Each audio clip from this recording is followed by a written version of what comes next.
Hi, this is Joe Sullivan, sports editor of the Boston Globe, sitting in for Bob Ryan, and this is Globe 10.0. With me today is Chad Finn of Boston.com. And Chad, you know, we saw what a tremendous performance by LeBron James on Sunday night against the Celtics, where he's been great the whole playoffs. He's averaging 29 points a game, 9 rebounds, and nearly 6 assists.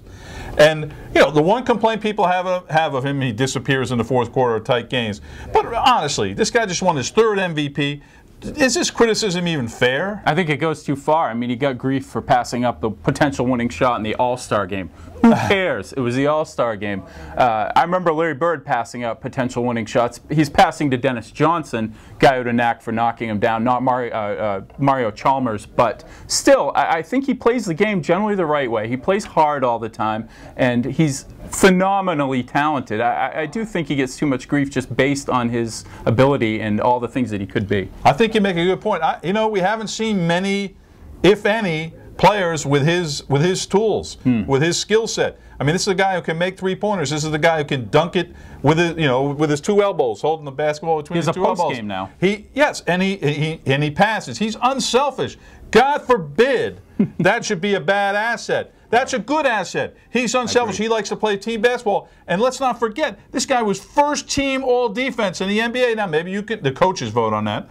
Maybe you could argue that some of that is bogus. I don't think so. This guy's a tremendous defender. He plays every aspect of the game. He plays hard. Yep. He plays in a half court. He's a great fast break player. Is there any doubt? I mean, it seems like he comes over half court and 2 steps and he's dunking the ball. I mean, he's an incredible talent. Now, look. You could dissect any great player's career and come up with these moments where his team didn't win and then blame him.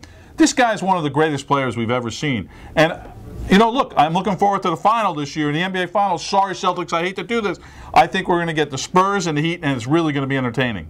Yeah, I would like to see Oklahoma City in the Heat, just for the youthful aspect of it, I guess, if you're going to write off the Celtics at this point. The other thing with LeBron is, too, I think there was a sense that he didn't work at his game like some of the other superstars did, but he worked out with Akeem this offseason. You can see the results of that. If he gets that point where he keeps adding things to his game, he might arguably be the best player ever by the time his career's over. Yeah, well, of course, he's going to have to win some championships before his critics will really give in on that. But there's no doubt, right now, he's the best player in basketball.